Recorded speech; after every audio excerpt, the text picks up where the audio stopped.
This freaking scarf, I freaking swear. Hey guys, welcome back to my channel. I'm Nisa Fareeha in case you're new to this channel. So for today, I will be sharing you guys my dyslexia story, a little bit of my journey with learning disability. If you don't know what dyslexia is, I'm just gonna drop a link down below. The reason why I want to film this story time kind of video is because my little sister was diagnosed with dyslexia and she is having trouble with it because she lives in Indonesia and the area that she lives in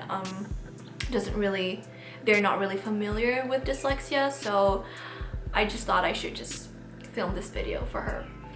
Let me tell you my life before I was diagnosed with dyslexia. According to my family, I was developing normally as a baby and as a little kid. I was pretty fast. Like, I could walk and talk around 8 months old, so nobody really suspected anything different about me. And then come when I enter when I enter kindergarten school, that's when signs started to show because I was having trouble writing and reading. Even the simplest thing, I just could not grasp it. I could memorize songs and stuff like that, so she thought, so I guess my mom thought I was just being a weirdo. My life during kindergarten was tough because I felt like I was being discriminated by the teachers. What do I mean by that? I would get scolded a lot because I didn't want to do my writing homework. Obviously, because I'd rather draw dinosaurs and unicorn than trying to write things that I couldn't read or things that I couldn't understand, obviously. But yeah, okay, fine. It was my fault. I didn't want to do my homework. But other than that, I knew the teachers didn't like me because I couldn't read. And so with that, they assumed that I am lazy. And I also remember that I was doing an arts and craft homework. There was like a picture of something, I think a house, and we have to write small letters of specifically T and X, but I couldn't differentiate it because to me it looks almost the same. My aunt, she was just sitting on the dining table just trying to make me understand. I remember I was holding a crayon because I need to get this stupid homework done. Struggles during kindergarten, and then I grew up and I have to go to primary school. During primary school, I still did not know how to read and write. And my mom starts to be more strict with me because she started to get more concerned. I was turning 7 and I still couldn't read and I still couldn't do the things that other kids could do academically. I hated all of the subjects in primary school except for science. I was actually pretty good at science. I remember English. My English teacher wrote on the board, she wanted us to write good morning, 10 times in our workbook, and everybody else wrote, and I decided to write it differently. I decided to write good in one column 5 times and morning in the next column because I felt like, it's much more easier for me and I could recognize and memorize how to spell good more efficiently than just writing it one line and stuff like that. So she saw me, she was really livid, so pissed. She grabbed my workbook and told the whole class, this is an example of being lazy. And she was like, what kind of work is this? And she ripped my book in front of my classmates. What kind of a teacher are you to do that to a 7-year-old in front of her classmates without even allowing me to explain myself what I wanted to do? I end up being afraid to go to school because I know things like that will happen to me over and over again. I've been feeling, at that point, I was just 7, but at that point I've been feeling discriminated by the teachers since I was in kindergarten.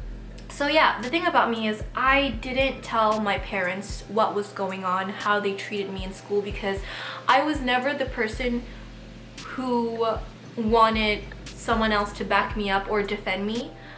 Even until now, I get really uncomfortable when someone would defend me.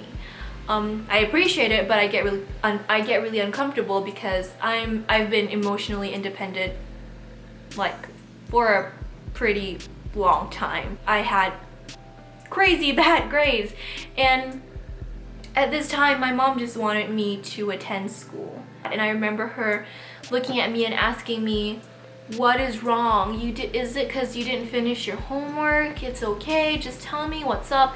And I just didn't want to tell her. I didn't want to tell my mom, I didn't want to tell my dad. I just said I just didn't want to go to school. My mom starts to realize that I need to see somebody regarding this, to get diagnosed and everything like that. One day she wanted to teach me to write my full name. My name is flippin' long. I cannot wait to get married and change my last name, because my last name and my first name, they're very long. I end up yelling at her and telling her, how the hell can I write when the words cannot stop moving? And one of my aunts, she was studying and she read this article or a book or something about learning disability, and she called my mom up and she was like, hey, maybe Nisa, maybe she has a learning disability. Let me hide my big ass forehead. Made an appointment to go to HKL, I think it's HKL, to see a specialist. The doctor explained to my parents, yes, she has dyslexia. From there, my life at home was easier because my parents tried to accommodate for me very well. However, life in public school, primary public school, was still rough. 3 years after that school, my mom discovered a private Islamic school, and she told the principal that what's going on with me, my little learning disability, and she explained that I don't really mind if Fareeha couldn't perform so well as long as she enjoys school. My principal understood that.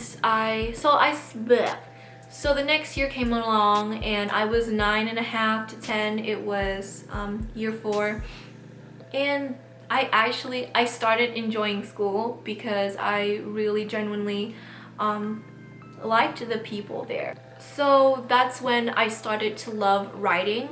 It was all because of Fareeha. She encouraged me to write. We were writing songs together. The end of primary school, we had this huge exam, which is called UPSR, and I only got 1 A and 4 B's, and I was actually pretty happy with that. My family was really happy with that. And then I came across this girl who I was a year older than her, and then she Facebook chatted me and she was like, hey, how was your UPSR? And I was like, oh, I got 1 A and 4 B, really happy with that. And she was like, oh, I feel sorry for you. I was like, you know what, whatever, you're a loser at school anyways. For my academic life, my skill understanding, it was really because of my private tutors. My parents hired private tutors for me to learn one-to-one, and it's really because of them that I can read efficiently, write efficiently, and here I am now in the US. If you're wondering how I'm doing academically, I am good. I got into the Dean's List. This term, this semester, this year, I don't know if I'm getting to the Dean's List yet because this is just not my semester. I do hope you guys enjoy this video. If you guys want more of something like this, maybe like private school versus public school, or how does it feel like living overseas all by yourself and all those kind of jazz, just comment down below and I would love to do that kind of video for you guys.